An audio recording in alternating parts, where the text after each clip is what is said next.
Hello बच्चों। Last class में हम लोगों ने देखा था कि रेशनल फंक्शन को कैसे इंटीग्रेट करते हैं। उसका हमने पहला टाइप भी देखा था जब डिनोमिनेटर में केवल लीनियर फैक्टर्स लिखे हैं और कोई भी लीनियर फैक्टर रिपीटेड नहीं है। ठीक है ना। आज की क्लास में हम लोग देखेंगे कि डिनोमिनेटर में कुछ ऐसे फैक्टर्स होंगे जो कि रिपीट कर रहे होंगे। ठीक है ना। तो हमारा जो टाइप 2 है, टाइप 2 यहाँ पे क्या होगा? Type 2 is denominator contains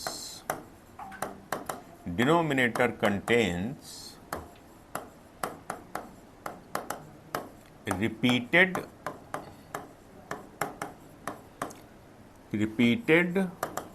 linear factor. Denominator में क्या होगा? जो लीनियर फैक्टर है वो रिपीट कर रहे हैं। ठीक है ना। जैसे मैं आपसे बोलूं आपको इंटीग्रेट करना है dx अपॉन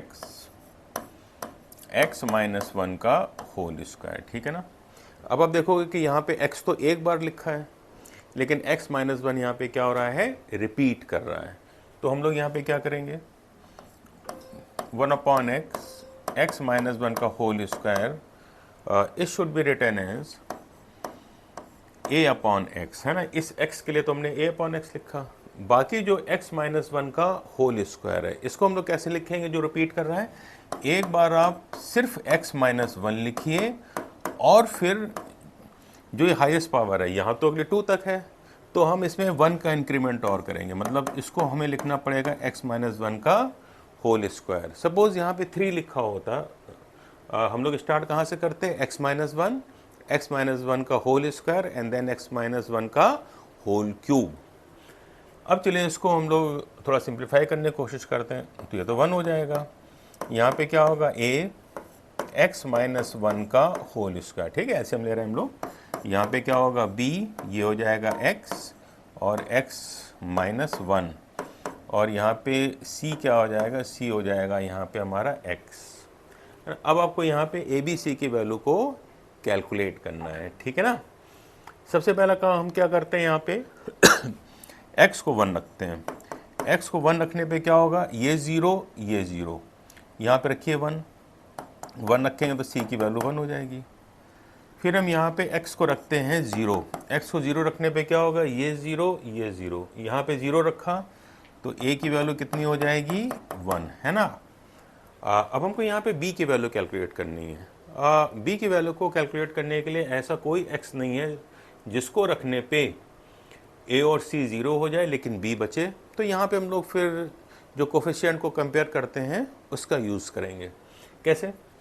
चलिए ये जो एक्सप्रेशन है इसको मैं एक बार पूरा ओपन कर देता हूँ। ठीक है, ये क्या हो जाएगा? X square minus 2x plus 1, ये होगा b x square minus b x and plus c x. ठीक है ना। यहाँ पे जो एक्स स्क्वायर का कोफिशिएंट है that is a plus b. ऐसे ही आप यहाँ पे x का कोफिशिएंट देखेंगे तो यहाँ से माइनस 2a आएगा और यहाँ से माइनस b आएगा और यहाँ से c आएगा, और यहाँ से कांस्टेंट क्या आएगा? कांस्टेंट यहाँ पे आ जाएगा a, है ना। और ये 1 लिखा है। आपको यहाँ पे b कैलकुलेट करना है। तो देखिए b यहाँ से भी हो सकता है। राइट हैंड साइड में एक्स स्क्वायर का कोफिशिएंट है that is a plus b, और लेफ्ट हैंड साइड में एक्स स्क्वायर है ही नहीं तो उसका कोफिशिएंट हम लोग 0 ले लेंगे। ठीक है ना। तो यहाँ से जब कंपेयर करेंगे तो a plus b will be 0, और हम यहाँ पे a को यहाँ पे लिख देंगे 1 plus b is equal to 0, तो b की वैल्यू क्या हो जाएगी? माइनस 1। ठीक है ना। तो हमारा ये जो एक्सप्रेशन लिखा है इसको हम लोग यहाँ पे कैसे लिख सकते हैं? या हम चलिए इंटीग्रेट ही सीधे करते हैं। x माइनस 1 का whole square, it can be written as integral of a क्या है? 1, तो ये हो जाएगा 1 अपॉन x। फिर इसको चलिए हम लोग ब्रेक भी कर लेते हैं। फिर b की जगह हम क्या रखेंगे? माइनस 1, तो minus 1 upon x minus 1 dx। और फिर c को हम क्या रखेंगे? 1, तो ये हो जाएगा 1 अपॉन x माइनस 1 का होल स्क्वायर dx। ठीक है ना। और हमको इसको इंटीग्रेट करना है तो ये 1/x का इंटीग्रेशन हो जाएगा log x, ये हो जाएगा log x माइनस 1, और इसका इंटीग्रेशन आपको मालूम ही है। ये हम लोग इसको कैसे करेंगे, इसको आप ऐसे लिख सकते हो x माइनस 1 पे पावर माइनस 2 dx, है ना। तो आप इसको ऐसे लिख सकते हो x माइनस 1 पे power minus 1 upon minus 1 and plus c, ठीक है ना। या आप इसको ऐसे लिखोगे log x log mod x minus 1 minus 1 upon X minus 1 and plus C, ठीक है ना। फिर से मैं आपको बता दे रहा हूँ मैंने क्या किया। ये जो आपके पास मल्टीप्लिकेशन फॉर्म है इसका, है ना, जिसमें कि एक फैक्टर रिपीट हो रहा है, इसको मैंने पार्शियल फ्रैक्शन में इस फॉर्म में लिखा a अपॉन एक्स, है ना, एक ही बार लिखा है x माइनस 2, अरे मतलब सॉरी x माइनस 1 आपका 2 बार लिखा है, ठीक है ना। तो यहाँ पे हम पहले कैसे लिखेंगे, 1 से स्टार्ट करेंगे, ठीक है ना, और 1 से स्टार्ट करके हाईएस्ट पावर तक जाएंगे, ठीक है ना। तो यहाँ पे क्या होगा, b अपॉन एक्स माइनस 1 और फिर हो जाएगा c अपॉन एक्स माइनस 1 का होल स्क्वायर। फिर मैंने यहाँ पे इसको सिंप्लीफाई किया, मतलब सीधा मतलब एलसीएम ले लिया मैंने, तो एलसीएम लेके आपके पास ये आ जाएगा, ठीक है ना। यहाँ पे मैंने x को 1 रखा जिससे कि c की वैल्यू सीधी मिली हमें, ठीक है ना। x को 0 रखा, 0 रखने पे ये वाला 0 हो जाएगा, ये 0 हो जाएगा, 0 रखने पे a की वैल्यू 1 आ गई। b की वैल्यू निकालने के लिए मैंने फिर कोफिशिएंट को कंपेयर कर दिया, इसको मैंने ओपन किया, यहाँ पे एक्स स्क्वायर का कोफिशिएंट a प्लस बी है, इस साइड एक्स स्क्वायर का कोफिशिएंट कुछ है ही नहीं, तो b की वैल्यू क्या आ गई, -1। और b की वैल्यू जब हम -1 रखेंगे यहाँ पे और c की वैल्यू 1 रखेंगे तो आपको ये इंटीग्रल मिल जाएगा, जिसको सिंप्लीफाई करके आंसर ये आएगा, ठीक है ना। चलिए एक प्रॉब्लम और देख लेते हैं हम लोग इसी पे। नेक्स्ट प्रॉब्लम है, सपोज आपसे कहा जाए x माइनस 1 का होल स्क्वायर और x प्लस 2, आपको इसको इंटीग्रेट करना है ना। तो आप देखोगे यहाँ पे x माइनस 1 जो है 2 बार लिखा है, ठीक। तो उसको हम लोग कैसे लिखेंगे, यहाँ पे देखिए फिर x माइनस 1 का whole square x plus 2, it can be written as a upon x minus 1 b upon x minus 1 का whole square and c upon x plus 2, ठीक है ना। चलिए इसका हम लोग फिर एलसीएम लेते हैं, तो क्या हो जाएगा 1, ये हो जाएगा a, है ना। यहाँ पे क्या हो जाएगा x minus 1 x plus 2, b क्या हो जाएगा x प्लस 2 और c हो जाएगा x माइनस 1 का होल स्क्वायर, ये तो है ना। चलिए अब हम लोग यहाँ पे क्या करते हैं, सबसे पहले x को 1 रखते हैं। x को 1 रखने पे क्या हो जाएगा 1, ये 0, ये हो जाएगा 3b, तो b की वैल्यू कितनी हो जाएगी 1/3।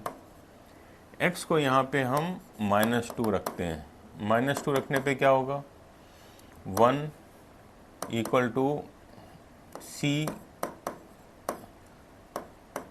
तो c की वैल्यू हो जाएगी 1/9, ठीक है ना। अच्छा अब यहाँ पे आपको a निकालना है, तो a के लिए हम लोग क्या करते हैं, अब ऐसी कोई x की वैल्यू है नहीं जिसको रखने पे आपके पास b और c 0 हो जाए और a बचे, तो यहाँ पे हम लोग यूज़ करेंगे कोफिशिएंट मेथड को, ठीक है ना। तो यहाँ पे चलिए लिखिए, यहाँ पे 1 है, यहाँ पे हो जाएगा a x square minus x minus 2, ये क्या हो जाएगा bx एन प्लस 2b, और ये हो जाएगा c x square minus 2x plus 1, ठीक है ना। यहाँ पे दोनों साइड चलिए एक्स स्क्वायर के कोफिशिएंट को हम लोग कंपेयर करते हैं, तो इधर तो a प्लस सी है और इधर हो जाएगा 0, तो यहाँ पे a की वैल्यू कितनी हो जाएगी -c या -1/9, है ना। तो ये जो आपके पास जो फर्स्ट एक्सप्रेशन लिखा है, it can be written as x minus 1 का होल स्क्वायर x प्लस 2, ये आ जाएगा -1/9 x माइनस 1, b कितना हो जाएगा 1/3, और यहाँ पे c कितना हो जाएगा 1/9 x प्लस 2, इंटीग्रेट कर दीजिए। तो इंटीग्रेट करने पे log x माइनस 1, ये आप इंटीग्रेट जब करेंगे तो ये हो जाएगा x माइनस 1 पे power minus 2 plus 1 upon minus 2 plus 1 upon 9 log x plus 2, mod भी लगा सकते हैं, n प्लस c। ये आपका इंटीग्रेशन होगा इसका, है ना। चेक कर लेते हैं एक बार। आपने इसका एलसीएम लिया तो यहाँ पे आएगा x plus 2 x minus 1, b को जब लिखेंगे तो आएगा x प्लस 2 और c क्या हो जाएगा x माइनस 1 का होल स्क्वायर, ठीक है ना। 1 रखिए, 1 रखने पे ये 0, यहाँ से b की वैल्यू आ गई 1/3। माइनस 2 रखिए, माइनस 2 रखने पे ये 0, माइनस 2 रखने पे c आ जाएगा 1/9। फिर आपने इसको ओपन किया, ओपन करने पे a और c किसका कोफिशिएंट है आपका, एक्स स्क्वायर का, है ना। देखिए यहाँ से एक्स स्क्वायर का कोफिशिएंट a आएगा, यहाँ से एक्स स्क्वायर का कोफिशिएंट c आएगा, तो यहाँ पे a प्लस सी हो गया और a plus c is equal to हो जाएगा 0, a की वैल्यू हो गई माइनस सी, ये हो जाएगा माइनस 1/3, ठीक है ना। सारी वैल्यूज़ यहाँ पे रख दीजिए आप, और जब वैल्यूज़ रखेंगे तो आपको यहाँ पे ये आंसर मिलेगा, ठीक है ना। अब इसमें एक जो नेक्स्ट टाइप है that is type 3,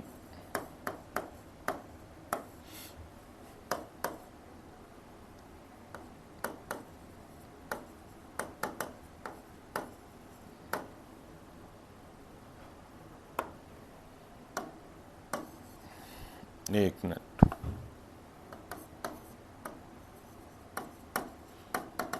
denominator contains irreducible quadratic factor, है ना। अब इसका मतलब क्या है मैं समझाता हूं।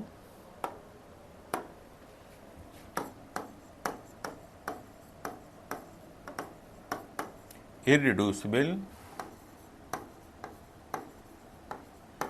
क्वाड्रेटिक फैक्टर, है ना। जो आपका डिनोमिनेटर है उसमें जो क्वाड्रेटिक फैक्टर है आप उसको फैक्टराइज नहीं कर सकते, ठीक है। जैसे देखिए ये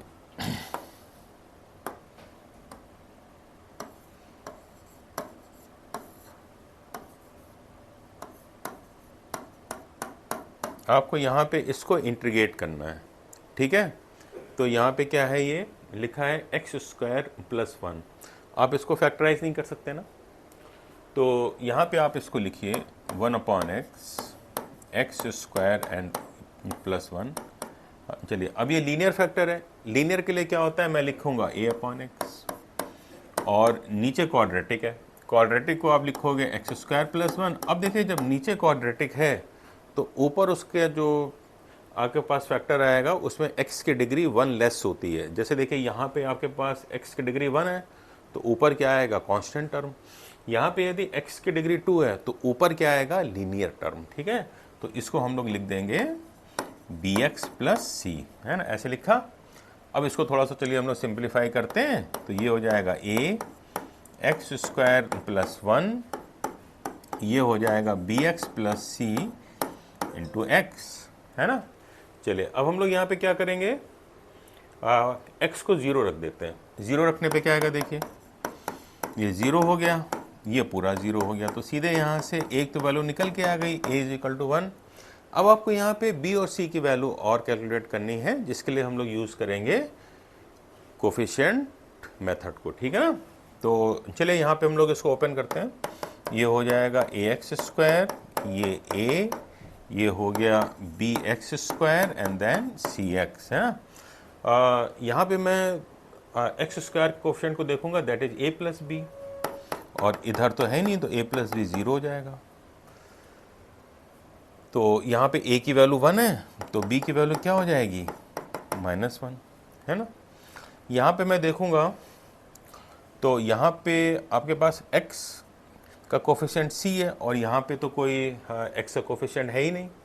तो जब मैं दोनों साइड x से कोफिशिएंट को कंपेयर करूँगा तो c इज इक्वल टू 0, ठीक है ना। तो हमारे पास वैल्यूज़ आई a is equal to 1, b is equal to -1 और c इज इक्वल टू 0।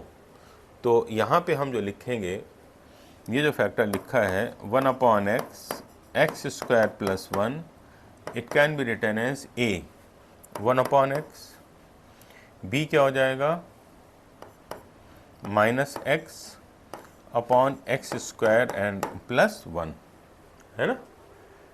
आप इसको यहाँ पे ऐसे लिखोगे, ठीक है ना। अब इसको आप इंटीग्रेट करो,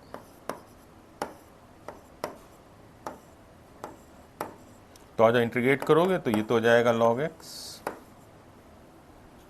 और अब इसको इंटीग्रेट करना है तो देखिए यहाँ पे x है, नीचे एक्स स्क्वायर है, तो यहाँ पे हम मेथड ऑफ सब्स्टिट्यूशन को यूज़ कर लेते हैं। यहाँ पे हम मानेंगे x square plus 1 equal to t, तो ये हो जाएगा 2x dx equal to dt, या यहाँ पे x dx की जो वैल्यू आएगी that is half dt by T, तो ये हो जाएगा log x minus half log t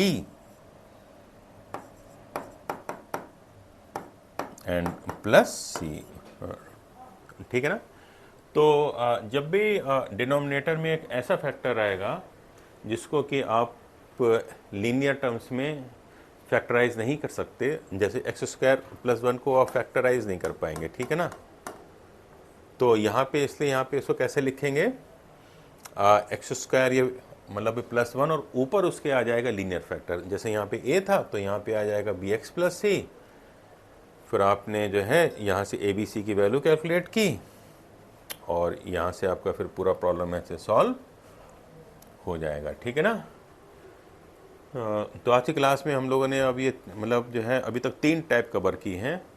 पहली टाइप थी जब डिनोमिनेटर में सिर्फ लीनियर फैक्टर्स थे और वो रिपीटेड नहीं थे। सेकंड टाइप थी जब यहाँ पे जो लीनियर फैक्टर था वो रिपीट हो रहा था। और जो थर्ड टाइप है वो क्या है कि यहाँ पे जो क्वाड्रेटिक है आप उसको लीनियर में कन्वर्ट नहीं कर पा रहे हो, ठीक है ना। अब हम लोग नेक्स्ट क्लास में देखेंगे कि कुछ ऐसे प्रॉब्लम्स होते हैं कि जिसमें केवल एक्स स्क्वायर और x4 के टर्म्स ही आएंगे, ठीक है ना। तो उसको हम लोग कैसे फैक्टराइज करेंगे।